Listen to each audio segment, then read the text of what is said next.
Grenada from April 4th to the 6th, 2026. A decision you'll never regret. This isn't just any destination. It's where passion meets performance. Welcome to the 53rd Carifta Games, hosted at the iconic Kirani James Athletic Stadium in St. George's. Under the theme, Passion Drives Performance. The best of the Caribbean's junior athletes will compete in electrifying track and field competition. Organize now and be part of an experience like no other, where talent, passion, and perseverance come alive on the land of 100,000 Jab Jab. Feel the passion, celebrate the performance, and create memories that will last a lifetime in pure Grenada, the land of warmth, spirit, and unstoppable energy. Welcome to the 53rd Carifta Games. Whenever happy to see me, nobody is strangers. One big family.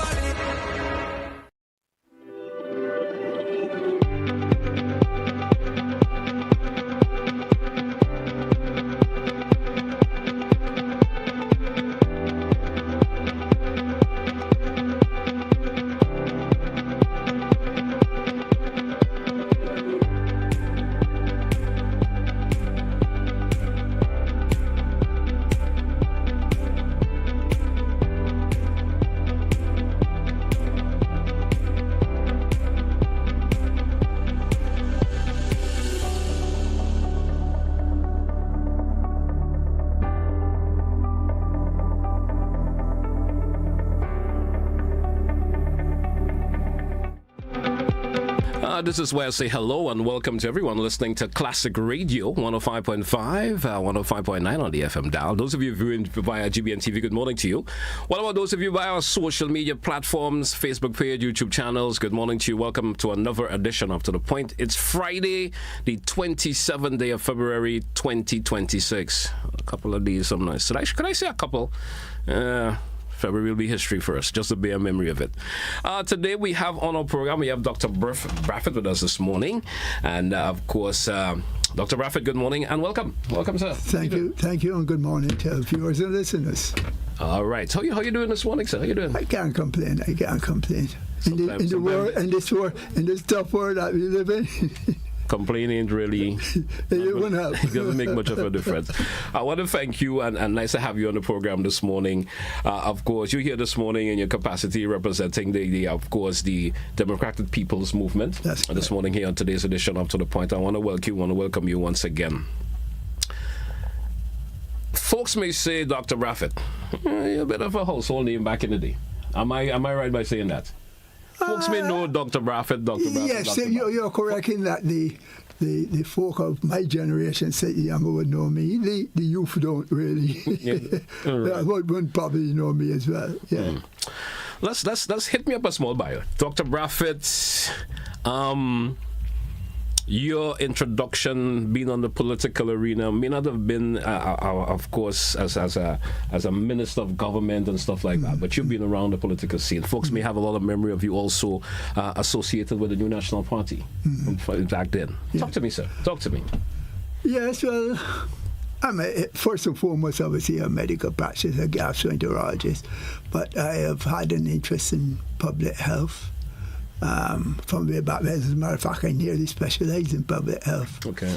It's only that I'm a much more practical-oriented person, and but that interest has served me well because I was chief medical officer for quite a few years, 95, 99, and then subsequently thereafter. And after that, I went into wellness at St. George's University for a few years, and then became a full-time lecturer. So that is about me in terms of my professional side. From the political point of view, my entree to politics probably started right here in 1993. 1993. Yeah, when I spoke on a New National Party platform in the Market Square. And so I was associated with the New National Party until last year. Okay. Well, the previous year, we had a falling out. Or they fell out with me, I didn't fall out with them. And from that, I have, I looked around and looked at what was happening on the political scene. I'm concerned about what is happening on the political scene in a global context, especially. And I looked at I knew what had gone on in the new National Party, obviously, with respect to Mr. David, and Mr. David got he was wronged quite frequently outside. Things that were said that it was not true. Mr. David tried his best to. I could not have been as peaceful as he was, given the pressures that he faced inside the party. And so after he formed the party about last year, I thought about it, and then I watched what was happening, and then. Just a few weeks ago, I joined officially with them because I think this is the way to go. I think that the Democratic People's Movement has a lot to offer the people in terms of how they're projecting things. All right. Happy to hear that. You, excuse me. You as you mentioned earlier. You didn't leave the National Party; they left you. If I could say that particular way of saying it, you said you didn't fall out; they fall out with you. You have now gathered association with the people of the Democratic People's Movement. I like to just simply refer to it as a movement. I like to say it in that simple way: the movement. You mentioned you have sort of driven to the philosophy of the movement. Tell us a bit more. What has really gravitated you to become a member of the movement, sir? Okay. We are.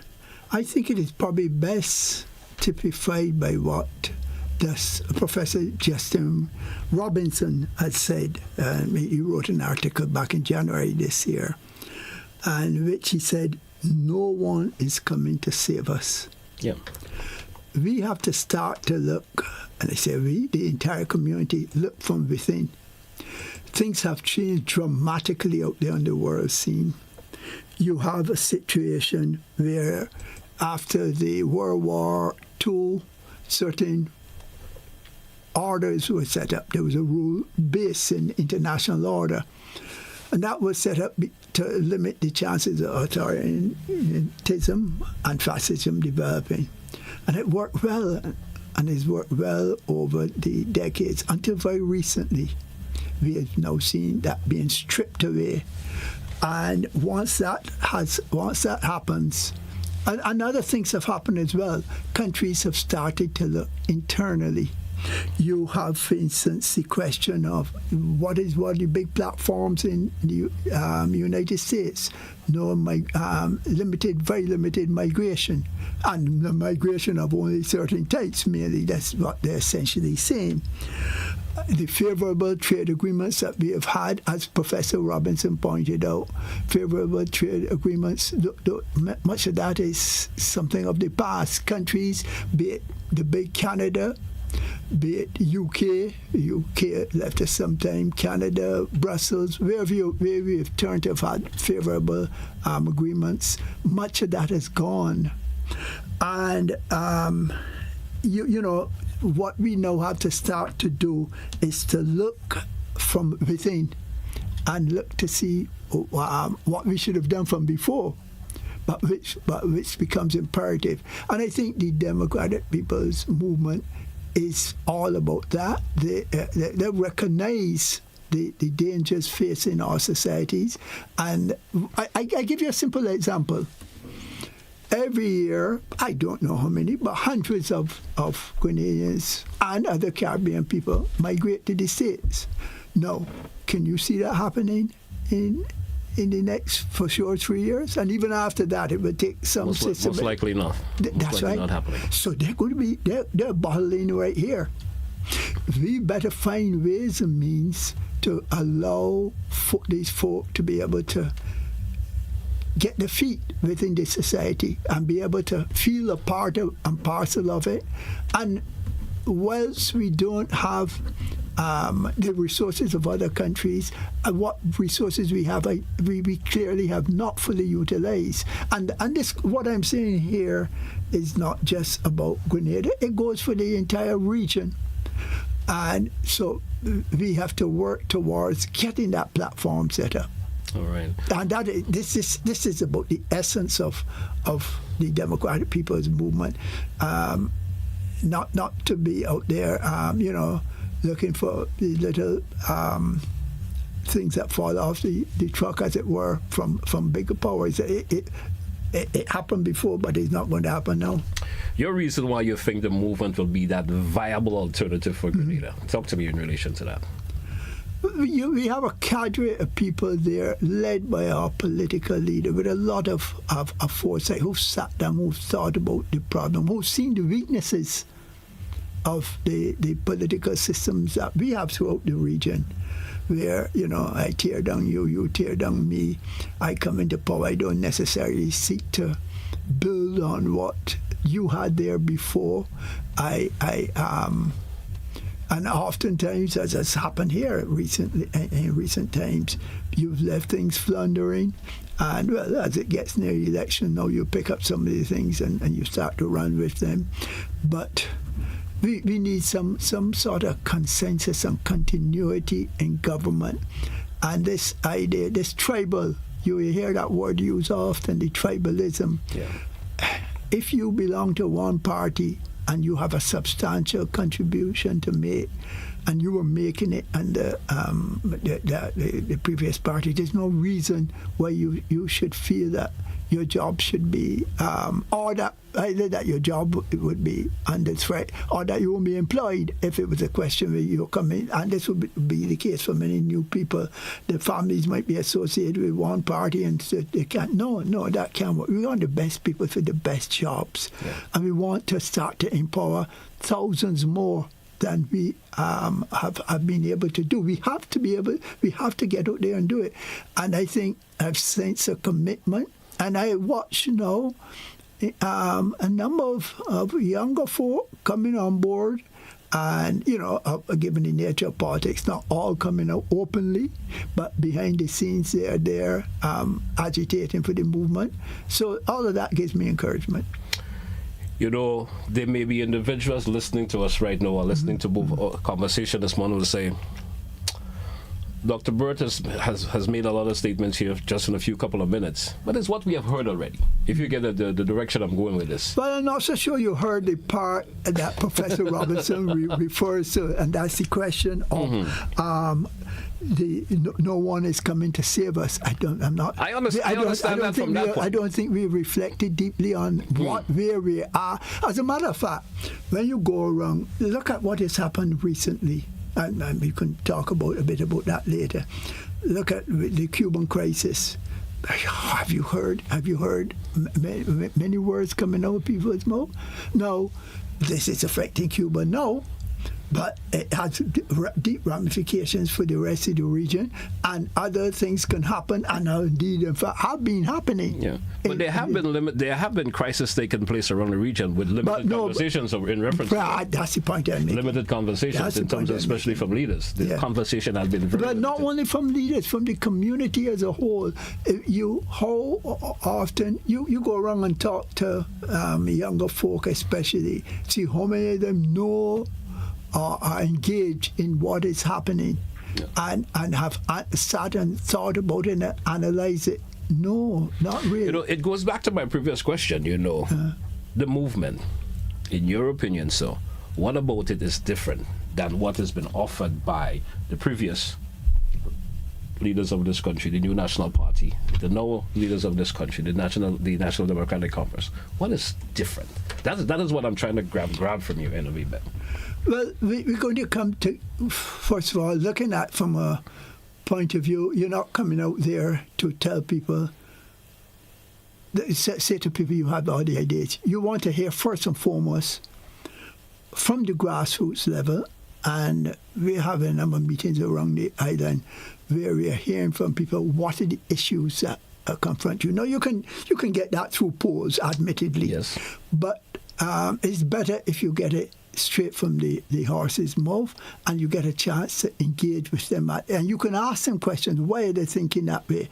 Now, once you find out what their problems are, you can start to go from within and start to build your programs And that is what the People's Movement is looking at doing, building the programs based on what folk in the community we have heard to be their problems. And they also have a chance we can help them. We will know get to find out who the community leaders, get them mobilized, and get them put. It's so often in many communities, they flounder because whereas 40 years ago, many people found the time and came out in communities, people in the 50s, 40s, 50s, 60s type of thing, came out and were driving a number of aspects of community life. That is happening. We have to get back to a lot more of that. And whether it means that government will have to come in and place some resources to allow these community groups to develop and be meaningful. Also, if you're voted into office, if we're voted in office, as obviously we hope we would be, then the question of going back to the people on a regular basis, not just before election, or not just having a meeting in which the supporters come. You want to be able to go back to the people, and I myself think you go back to the people, you go back with your senior personnel from the public service who have to face them and answer questions. Why am I having a problem with the education system in this area? Why am I having a problem with water in this area? And why is it not resolved? Why is it not resolved? And perhaps, I'm just pulling this out of my head, perhaps twice a year they're faced to go in the communities and defend what they have done and explain it to people. And that has to be a consistent aspect. People will be able to look and basically you almost be marked. The representatives can be marked on what they are doing on a consistent basis. Right, great. We drew for a break, Dr. Bradford. Let's take it. When we come back, we continue the conversation. Stay with us, folks. It's To The Point, Classic Radio, GBN TV. We will be right back after the break. Don't touch it dial.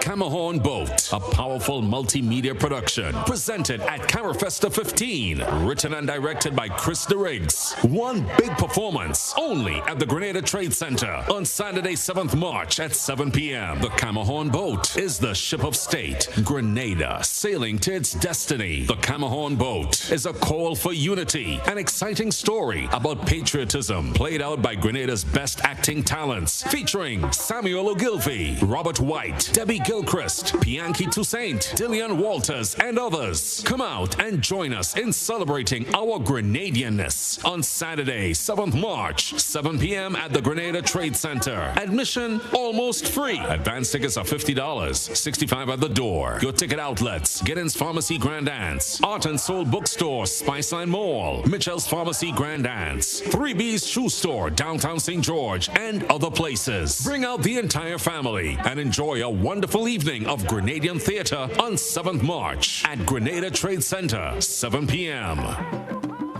Athletics lovers, it's that time of the year again for the much anticipated Arisa National Athletics Championship, where champions rise. Prepare for 2 exhilarating days of speed, strength, and national pride. Join us at the Kirani James Athletics Stadium for the season's most anticipated event, Saturday, 28th February to Sunday, 1st March, 2026. Watch as Grenada's finest athletes compete for glory in track and field. Experience record-breaking feats, thrilling finishes, and unforgettable moments. Admission, adults $20, children under 12, $10. Bring your flags and energy. Celebrate athletics at its peak. Don't miss it. Be part of the action as athletes vie for qualification for the 2026 Carifta team. Arisa National Athletics Championship, Saturday, 28th February to Sunday, 1st March, 2026.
welcome back. Welcome back once again to our listeners and viewers. It's to the point. It's Friday, the 27th day of February, folks. Dr. Bert Graffett with us this morning, and he's representing the Democratic People's Movement with us this morning. I like to simply, as I said before, just represent the movement this morning on today's edition of To the Point. Dr. Graffett, welcome back once again. I want to ask you this. How does the movement, Seize Grenada, fit into that new global order?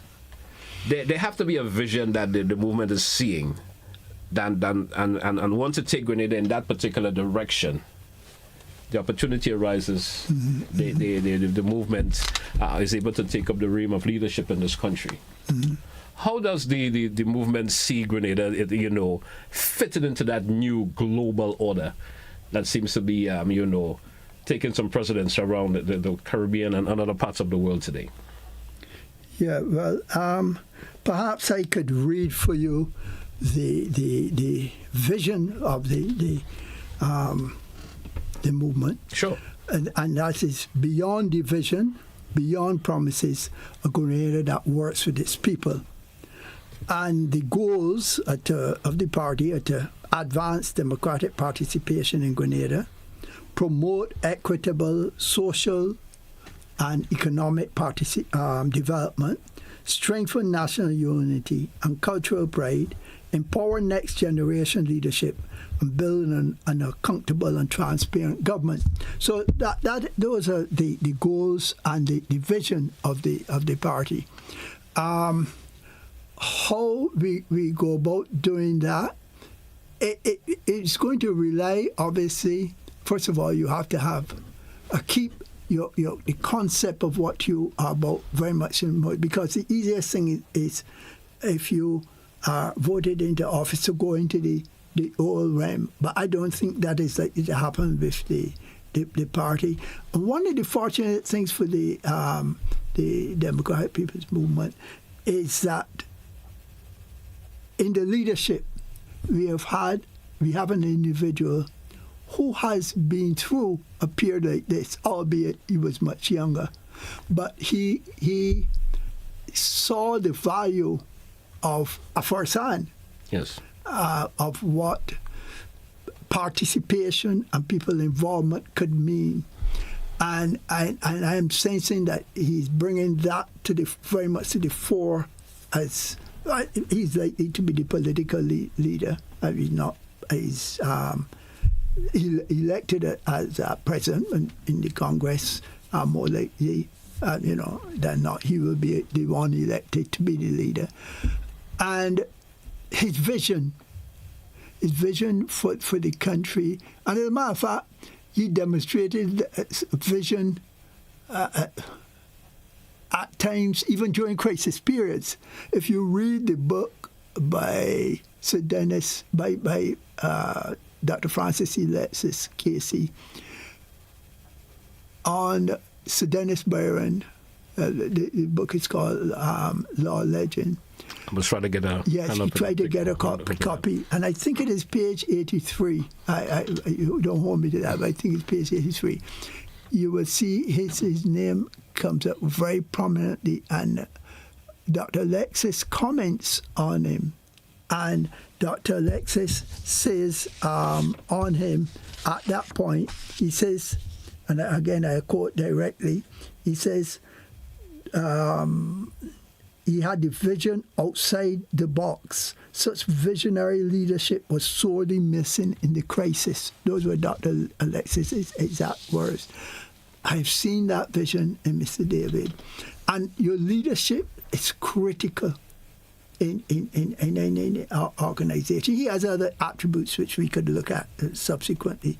But this vision is very important, because he's going to be the one to steer. But it's not only Mr. David. There are others behind, even younger than Mr. David, who are sharing their ideas, and we're trying to get this all developed. And so the pillars of the movement are there, especially with a view to what they will do with respect to work, what we would do with respect to health, what we would do with respect to the food aspects in the community. What is that fundamental pillar of the people's democratic movement that you think, of course, will be is one that's going to, of course, propel them to that next direction? What is that fundamental pillar?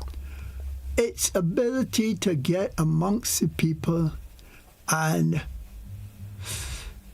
activate them. Listen, one of the things that is happening, look what happened in the election in Barbados recently. Back in the 90s, 70% of the voters were coming out at election. That has dropped and dropped and dropped. In the election back in 2022, it dropped to 42 or there around percent, somewhere that order might have been 45. You know what it was in this last election? 30% of voters came out of registered voters came out. Now, from the time that is happening, that is saying something for you. Your masses are not quite with you. Yes, your mass base, of course, in the case of Barbados, the ruling party, Barbados Party, they have a strong mandate to government because they got an overwhelming percentage of the popular vote. But are the masses as a whole with you? No. So there's a lot of work that has to be done there, and through the Caribbean. So you've got to be able to get out there. And I think what we will find happening is that as people, we have to be careful that as young people recognize, boy, the opportunity for me to fly out, I can't get to London as readily, I can't get to Canada, and especially to the US as I could. And they will start to look from within as well, here in Grenada and in the Caribbean. There will be greater, easier flow of professional people in the Caribbean. And that is starting to happen already, but this is something I'm sure the movement would encourage as well. But even from within, once you move yourself up and you get your experience as a young person, you're having an opportunity to get out there and be meaningfully involved because of the new thinking that is going on. And one of the areas, for argument's sake, that will be essential, I think, to stopping people from drifting, as it were, because there's people say, just as you were saying there, just so, right, is to get people to try to create some generational wealth within families. Because you have families that are born, you're born into poor circumstances. You've seen your grandfather in that circumstance, your father in that circumstance. You know you're coming along, you're seen to be in that circumstance. One of the pillars of the movement will be to try to pull these people from that level of poverty. And so the movement has said that they will invest. It's not handout, but it's a grant fund that they will give to young people, and they envisage that might give it to 1,000 or so young people over a 5-year period, a $30,000 grant. And also for couples, it would be, I think it was in the order of... I think it's like $50,000. $50,000, right. Yes. $50,000, right. And that is that's going to take less than 1% of the national budget. If you're doing that, and of course you've got to provide the jobs, you've got to help people to find the work, and they're starting to build a little something for their home. Once they start to feel empowered within the society, they will blossom, they will grow. You know, one of the areas that we need to tap in on badly, the digital era allows for people to sit from here in Grenada and come up with ideas and platforms that could make millions, billions of dollars. We can create billionaires can be created from here within the country. If the question has been asked, we know of the problems within the global world today. Mm-hmm. You know, inflation and all of these things. And I'm listening to, of course, you spoke about the pillars and the plans of the movement. Mm-hmm. The feasibility of it, sir. How feasible is Well, as I said to you, to happen? In terms of the grant, the movement has gone. The folk who are connected with finance, they have sat down, they have run the figures, and they have said this can work. This and as I just said to you, it is less than 1% of the budget. And now, of course, you've got to set up the program. You've got to look for the potential weaknesses in the program, but it can run, and it is important that it runs. So that and other areas. That is just one area for the youth, but the whole question of human resource development, to get apprenticeships, people in programs with apprenticeships, small businesses, support for small business. I know that is ongoing, but that needs to be stepped up further because there's still too many bottlenecks. And as I said, digital skills training. This is where the new global order allows anyone to be able to participate. And obviously a person sits from here and can create such wealth. Some of that wealth is going to flow to the country because it's going to be that project or that business is going to be taxed. So you can imagine if you could create 3 multimillionaires through that, how much tax, if you have the system properly set up, can come in into the community to be spun off into other areas. Okay. We drew for a break, Dr. Bradford. Let's take it. When we come back, we continue the conversation. Stay with us, folks, to the point. Classic Radio, GBN TV. We'll be right back. Don't touch it out.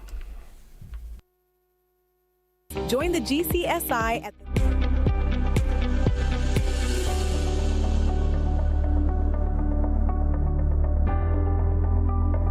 My name is Dr. Abigail Noel, and I am the head of department at the Accident and Emergency Department. One thing I love about Mount Sinai is their spirit of collaboration. They came in with ideas that have transformed our department in real time. The implementation of ID bands for every patient that comes through the emergency department. That has decreased patient errors. They have implemented defibrillators on every ward. Thus far, 128 staff members have been trained in defibrillator use. The huddle system is basically small meeting with all team members. It improves communication between staff members as well as with patients. This transformation means everything to the emergency department and by extension the health system of Grenada. A trip to Grenada from April 4th to the 6th, 2026. A decision you'll never regret. This isn't just any destination. It's where passion meets performance. Welcome to the 53rd Carifta Games, hosted at the iconic Kirani James Athletic Stadium in St. George's. Under the theme, Passion Drives Performance. The best of the Caribbean's junior athletes will compete in electrifying track and field competition. Organize now and be part of an experience like no other, where talent, passion, and perseverance come alive on the land of 100,000 jab. Feel the passion, celebrate the performance, and create memories that will last a lifetime in pure Grenada, the land of warmth, spirit, and unstoppable energy. Welcome to the 53rd Carifta Games. Whenever happy to see me, nobody is strangers. One big family.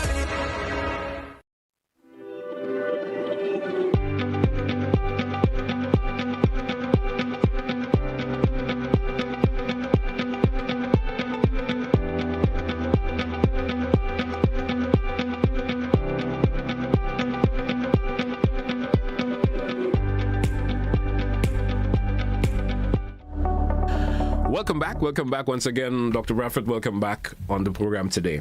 I want to switch our conversation a wee bit. Of course, our next subject matter is something greater along your line of your profession. So, healthcare. The state of healthcare today in Grenada. Some may say it's a bit worrying.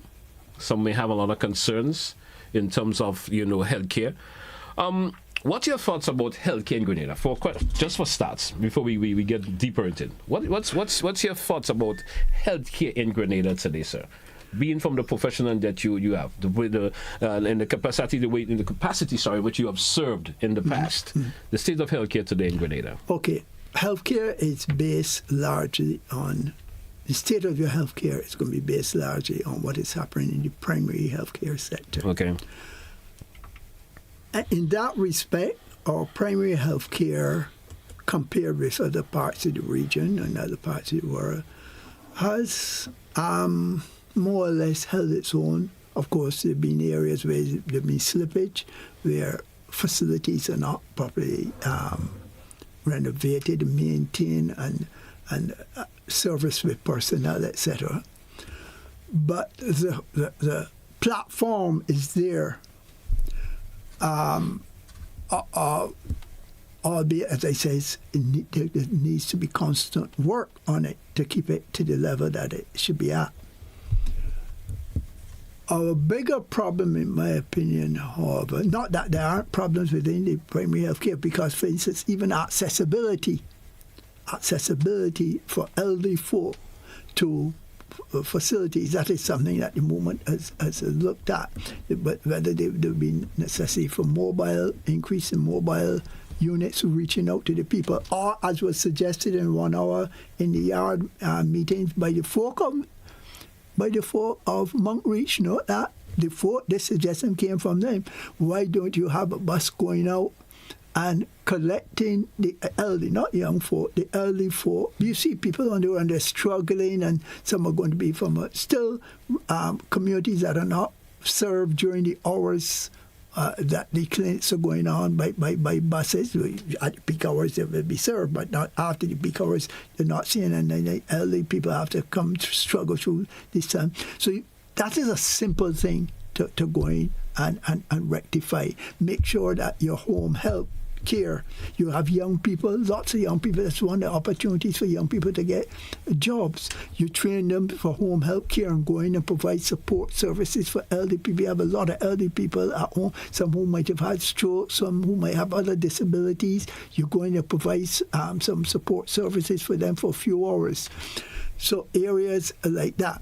But our main problem it really is the general hospital. And as I said on another program recently, there's something that hurts me, because when I came to Grenada, I'd hoped that by now we would have had one of the foremost public hospitals in the region, public hospitals, that is. That has not turned out to be the case. I mean, the Cuban government came in 2002, and they gave us a spanking new building there. That spanking new building is that extra wing there, yes. The wing with all the floors, I think, that was put up with a lot of Cuban assistance. And a number of people forget that, or they may not even known of that. And I say that in the context of what's happening in Cuba today and the lack of response to the Cuban situation in terms of voices in the community. But back to the hospital per se. It's a very simple thing to be able to ensure that your supply system is better. Your supplies, be it medications or supplies for laboratory services. Look, recently I had a patient I had to be referring urgently for urgent care. When I spoke to someone who was a senior person within the hospital, I said, well, look, we can't do this test, we can't do that test. They're going to have to pay to get this test done. And these were actually happened to be visitors, so they didn't have people to run around and get this arrangement. And it shouldn't happen to anyone. And we had to finish up. Fortunately, it was a visitor who could afford to go privately and get that emergency care. Now, that should not be. You have a budget, and as I understand it, the budget was even fully utilized last year. You have a budget, and you, from those budget funds, if you have a proper system going, you can get it going. Now, one of the things that the government has started to do, and they should have started to do it they only started in the last year and a half or so. They lost a lot of time, over a year, before this process was started, question statutorization of the hospital services. You think that's a direction? That's a direction. You are for that I was involved in the one in 1995, 1999. They are wrong. And there's actually legislation there, statutory legislation, that never came back. But I'm for it, and the movement is for it as well. Okay. It's the only way that we're going to be. It's a very complex business now. I give government presently credit that they've started to work, as I said, albeit late, but they've started to work, and a lot of work is going on to develop this, because it's a very intricate thing with all the people with different service contracts and service conditions and meeting the legal requirements, etc. And they are setting up that platform, and whether the government is returned or some other government comes on board, hopefully that work will continue seamlessly. Yeah. What also is necessary, hand in hand with that, is national health insurance. Now, the previous government and MP did a lot of work with that, and that has been stopped. That is the type of thing that I believe that you will not find a movement doing.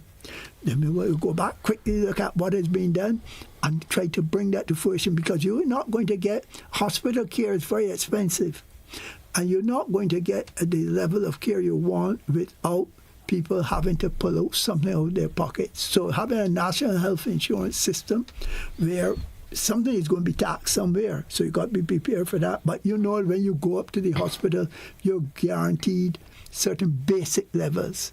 It's not going to be ultra sophisticated countries. So are you saying that the movement's vision for healthcare is going to be totally different to what we are seeing presently, the present landscape as it stands right now? Yeah, in terms of, the government has spoken a lot about Polaris and the new hospital. Yeah. Now, I don't think we know. What's the movement's really take on Project Polaris? Are they for or against the hospital?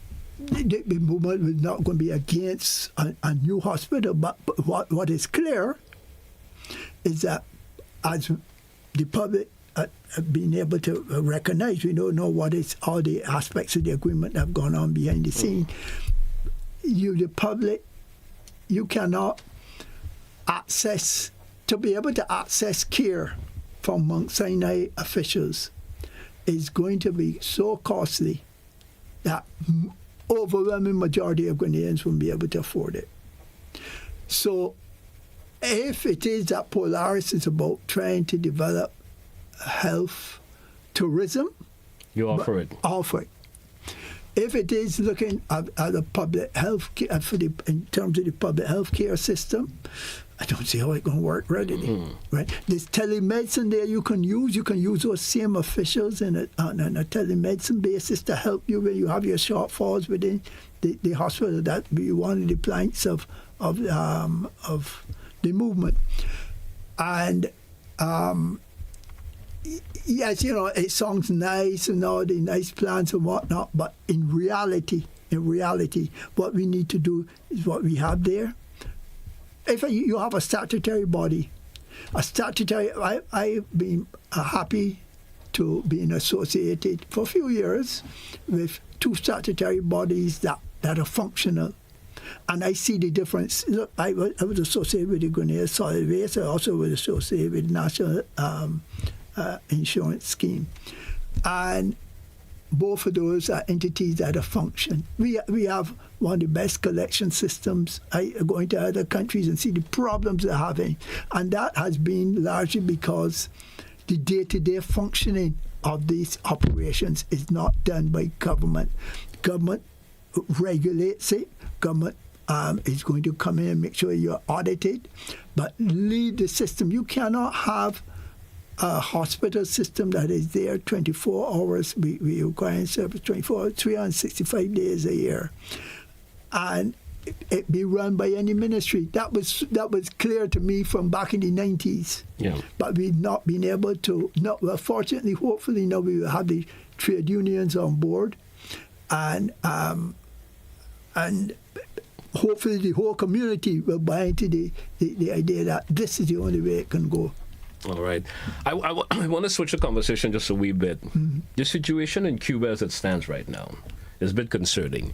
We know taking place now is the 58th CARICOM Heads of Government meeting, and also still limited in terms of the conversation in terms of Cuba. They are speaking about it, but not in that capacity that folks may like to hear within the region. Your take on the situation in Cuba as it is right now? It hurts. Yeah. I wasn't trained in Cuba, but it hurts. I have great respect for what Cuba has had to withstand. It's a pity they've had to withstand that. And in the Obama period, 2014, they were easing the embargo on Cuba.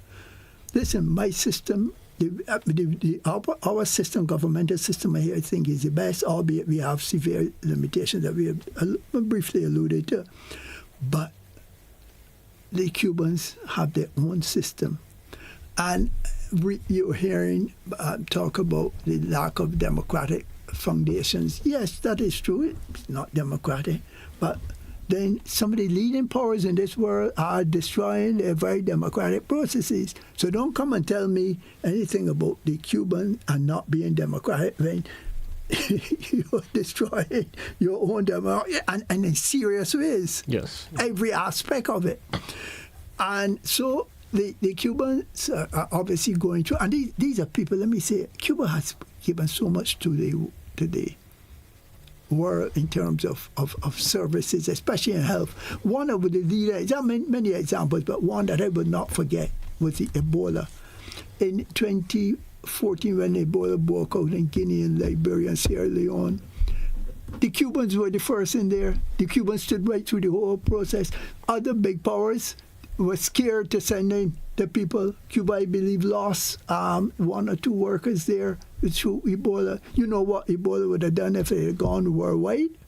COVID would be minute compared with what Ebola is a very infectious disease. They went in there, but it's not only in health. They brought down apartheid, which we see attempts at almost trying to reconstitute again. They were foremost. Mandela's first visit, or one of his early visits anyhow, was to Cuba.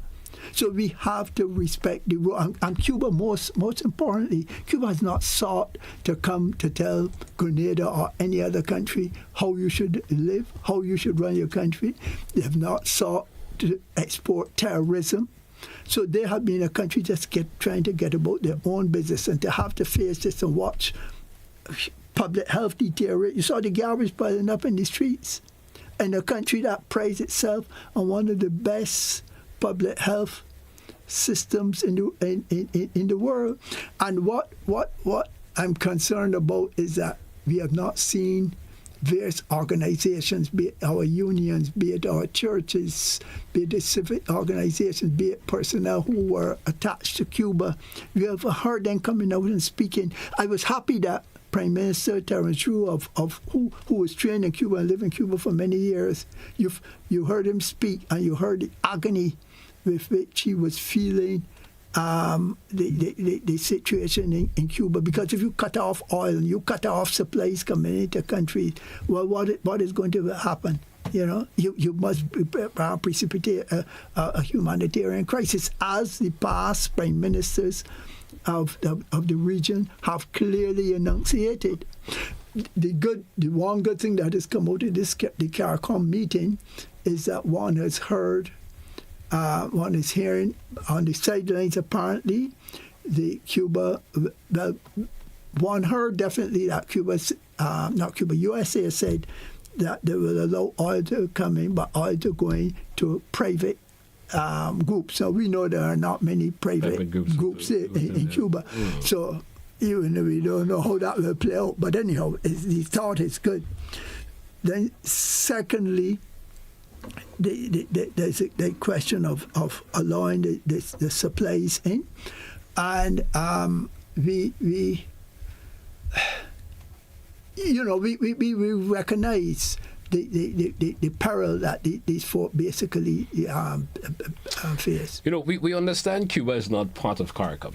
You understand, but the assistance that the Cuban government and people has given to numerous islands within the region, we should be seeing more being offered to them than what it is. What is really is that pushback from leaders and islands to the Caribbean towards Cuba? Well, it's the fear of the big powers. The big powers, the fear of the big powers. I preempted you were going to go that way. No, it is simply that, because it goes further. We have had our nationals in the waters off not too far from here. They were killed. Nobody knows, and we don't. That's not our system. No. Our system is, if you're involved in drugs, charge you, haul you before the courts. The jury finds you guilty, and hopefully you get a lengthy sentence. But that didn't happen. So, with that type of pressure to bear, obviously, a number of leaders are treading very carefully, because. But I say this much. If you do not speak out against wrongs like that, it will worsen. It will start off, it will be out there, and then from within there will be pressure to bring your system along the ways that my system is going. And if my system is going the wrong way, I'm a bully, and I'm looking to set an authoritarian system, and it's going the wrong way. I want to pull you. I'm going to get you to go that way. And from within, I'm going to find people who will follow that pathway. And therein lies a big danger, because it could cause the breakup of our very democratic system. All right. We're into the final segment of today's conversation. We're due for a break. Let's take it. When we come back, because we give the opportunity to our listeners and viewers, we had various conversations this morning, various subject lines. If any of our listeners or viewers or they want to chime in on it, maybe ask a question or two on it, feel free to do it in the next segment. We'll be right back. Don't touch it dial, folks. Stay with us. To the point. We'll be right back. Don't touch it dial. Looking to shop on...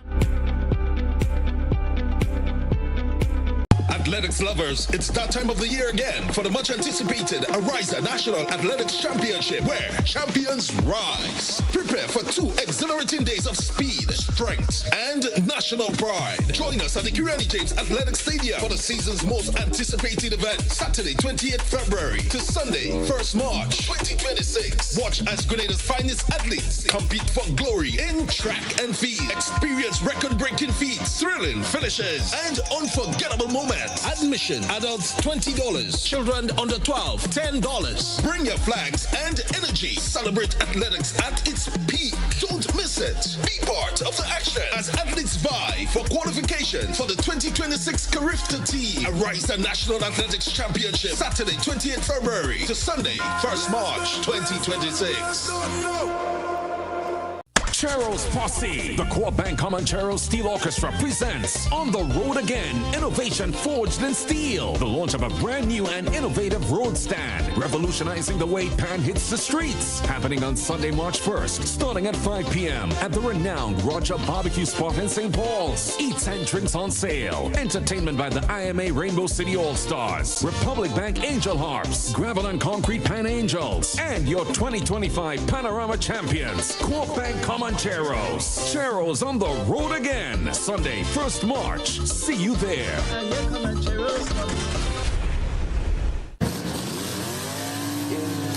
Back too close, you ain't even know me. Trust my brothers from way back from the north. Me and the ocean, spend it like they owe me. Gotta stay select. Don't come around to me, better come correct. Different lives that we lead, I'm in the night.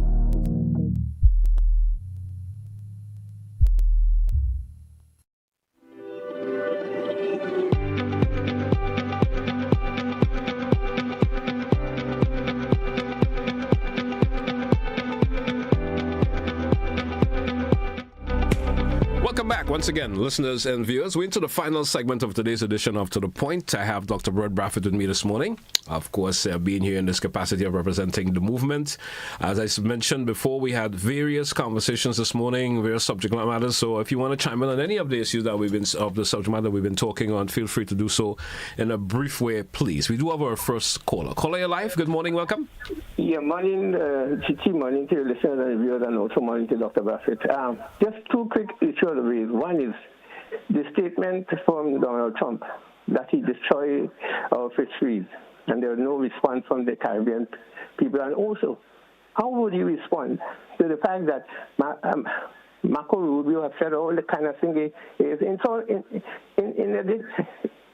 fact questioning our independence? He condemned the neo-colonial uprising as godless and that kind of thing. How do you respond to the fact that the heads of government sat down with this man after he had said such outrageous things? Thank you.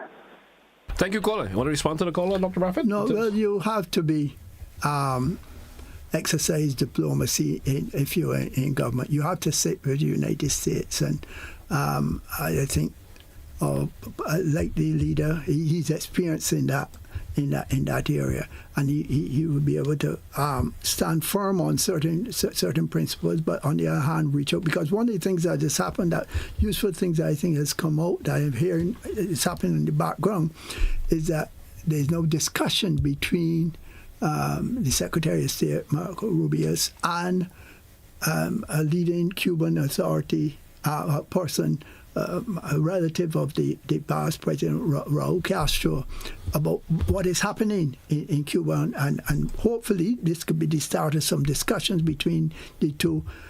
Ultimately, I mean, it's not likely, but hopefully leading to a closure of the embargo on Cuba. In respect of all leaders, I understand the position of many, but I certainly, if I was a leader, I would have had to have spoken out about the murders of my personnel on the high seas, because that's where I draw the line. But I certainly would not have gone and endorsed some of what is happening in the United States that some of the leaders have done. That's an absolute no, right, in my opinion. Okay. And you once saw that endorsement, and as though the world cannot see, you're saying you're with us, you're with America because America is democratic, but then the very democratic institutions in America are under great threat. And that is there in many ways for all. We do have another caller. Caller, you're live. Good morning. Welcome. Yeah. Morning to you and your guests. I'm listening to Dr. Braffett, and with due respect to you and the movement and Peter David, up to now you have not answered the question in terms of what difference that they will do differently. I would love to hear the programs and the policies. As far as I'm concerned, you're just talking all over the place. I'm not saying you're talking nonsense. You're talking all over the place. Nothing new to talk about. And in relation to the party, I remember, I think that Peter David formed this party probably because he was thrown out of the NDC and then the NNP. So I'm not questioning his genuine or not. But if he was in those two parties, you think he'd have a party right now and talking about he want to do things different? And finally, you know, in my days, and you know about a thing called NJM, New Jewel Movement. And people probably wouldn't be too happy with this movement because we know what the movement did to us. They killed their own leader. They destroyed this country. I'm not saying that it's going to be a repetition, but you have to take it into consideration when you hear movement. What comes to your mind? Morris Bishop and these people was a disaster. So people would be afraid. They wouldn't have confidence. They're going to say, Lord, if we move in these people, would they go back to the same thing they used to do before? I'm not saying that they will do it, but I'm just saying when you have like a movement and who the person associated with, and I'm not saying that Peter David is a bad person. All right, caller. Thank you. Thank you, caller. Thank you for your contribution. Yeah, perhaps the caller didn't hear the due reference to what Dr. Alexis said in the book with respect to Mr. David at the most critical point of the 1983 events, and that Mr. David stood up.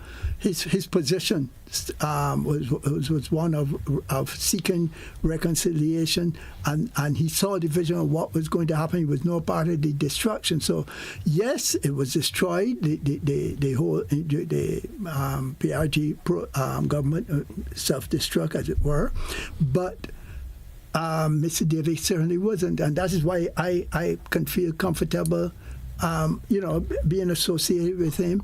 And if at that young age he had such wisdom, and he has grown, he's been in various ministries, and he has seen. The caller said, "Was he doing differently?" Well, he has been. He was in agriculture. He was in foreign affairs. Agriculture. We haven't had time to really touch on that. Agriculture has to be the foundation, one of the major pillars to get the country back on its footing, and including would be what is happening with respect to the MNIB, that the redevelopment of that. And Mr. David, from his past ministerial experience, he's no greenhorn with this. He knows exactly what he will be stepping into, and this is the difference between where the movement is and where NDC was. The movement is coming with a leader with a lot of experience, and it's also going to bring along other people with experience as well. Okay, we do have another caller. Caller via WhatsApp. You are live. Good morning. Welcome. Caller via WhatsApp. Good morning. You're live. Good morning, Dr. Burt. Morning. Dr. Burt, all right, I heard you mentioning about agriculture, right? And then, and I mentioned also about the MNIB. Right, and then your leader right now, he was the Minister of Agriculture. Tell me what he did to improve agriculture, because we know even the farmers in Carriacou, he never visited Carriacou, he never did anything in agriculture. We see the running down of marketing board.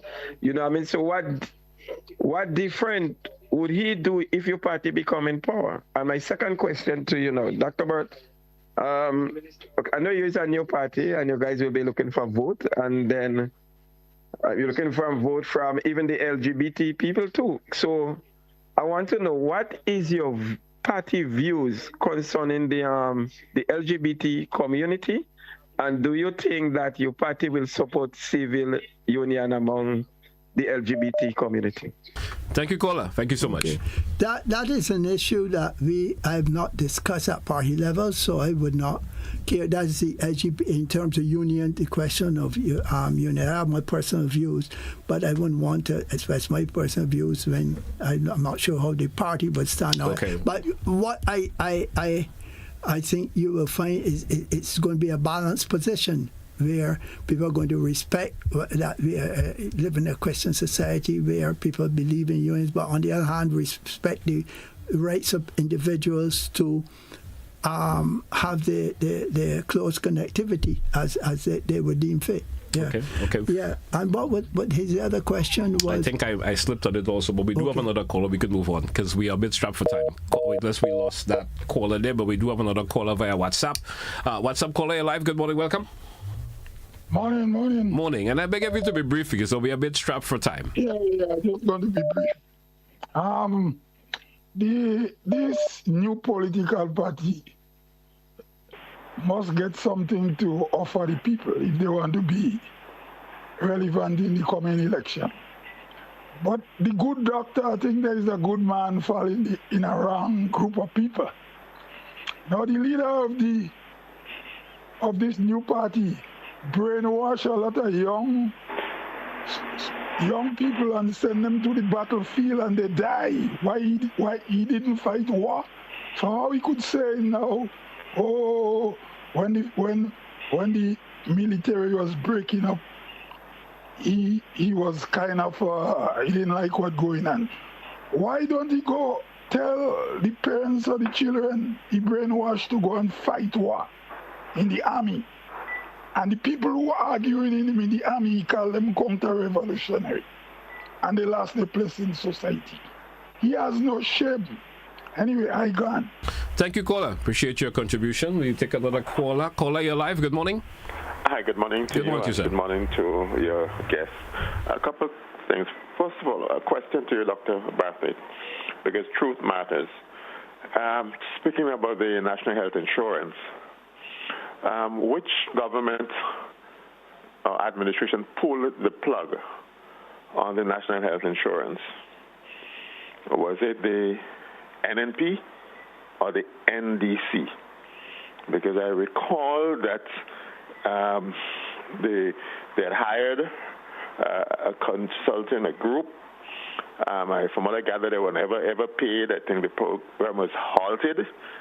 It was restarted, I understand, by the NDC and again halted.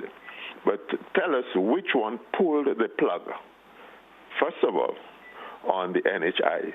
The second question I'd like to ask you is, in line with what a caller mentioned about agriculture just now, your leader, a good friend of mine, has been a parliamentarian in the same constituency for 5 consecutive terms. And in every term, with the exception of this current one, he was on the ruling party. He was not in opposition, so he had all resources to his disposal. Tell me 5 things, one for every term that he represented the tongue of St. George, that you can point out today that he has done. Just one thing for every one of those 5 terms that he served that tongue. And that will give us an indication of what we can expect from him as a leader of the country as a whole. Thank you very much. Thank you, caller. Thank you for your contribution.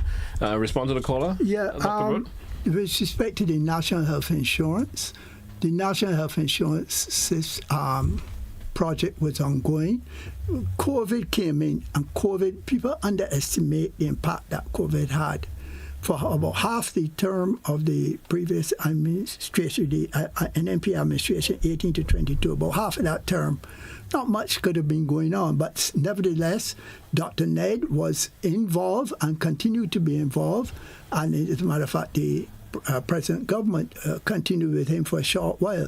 So when an NNP left power, the National Health Insurance system, it had lost momentum, to be honest, but a lot of groundwork had been done. It had lost momentum, but it had was never terminated. Now, with respect to what Mr.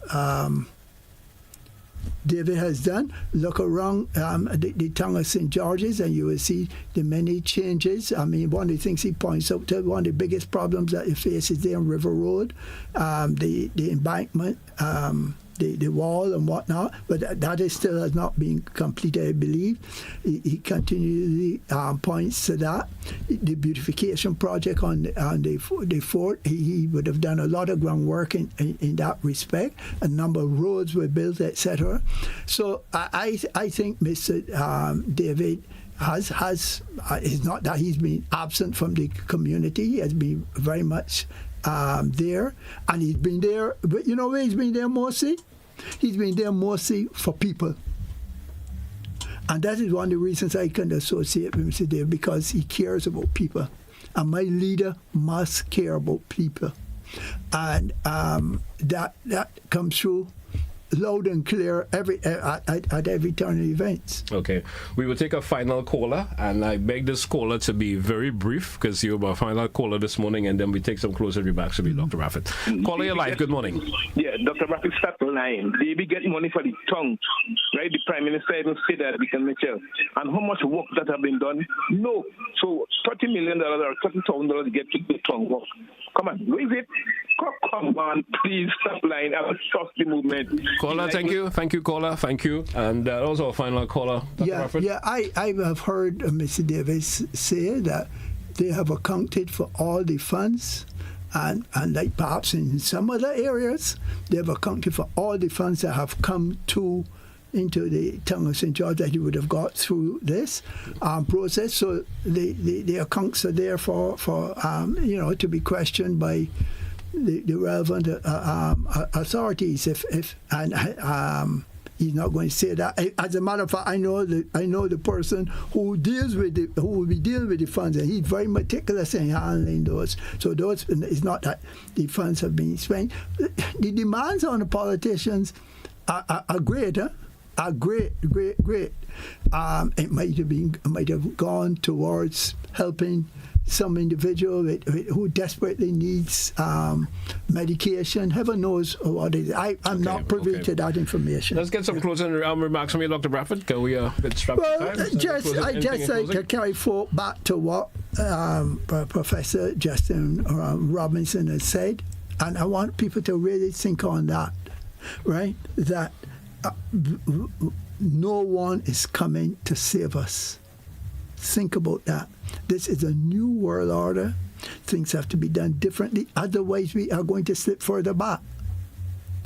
Right? We have our problems now, and you will see that they will burgeon unless we try to think outside of the box, set up platforms for things to be done differently, and seek to empower people from the base, give them something that they can feel better about themselves. And I mentioned briefly that the whole question of agriculture, that the whole concept of agriculture and its interrelationship with health is also important, because one of the things is, speaking from a health perspective, our folk don't even recognize today, I think quite often, that I was so happy just yesterday afternoon, a youngster from the town of St. George was able to bring a hand of fig and a hand of bananas and give me. And he said, well, but that's why eating, the food that's out there too expensive. I said, boy, you're eating the best food, right? That is what we need on a larger scale. Right, we need to start to get those messages home to people, and let's stop this huge food import bill, and look at food security from within the country. There's so many platforms, and Mr. David, with his background in agriculture, I think he's best placed to be able to help to propel the country in that direction. All right, Dr. Bradford, I want to thank you once again for appearing on the program this morning. It's a pleasure to have you, sir. Hope we could have another session again and soonest. So until then, have a good day. What's left of it for the rest of the day. And thanks a lot for having me. You're welcome, and have a great weekend to come. Hey folks, that's where we're going to wrap today's edition of To The Point. Thank everyone who contributed, those who sat at home and you listened. Hope you're having a great day thus far, and what's left of today, Friday, and a great weekend to come. Until then, we'll be back with you on Monday once the Almighty permits. Have a good one, folks. That's where I say goodbye.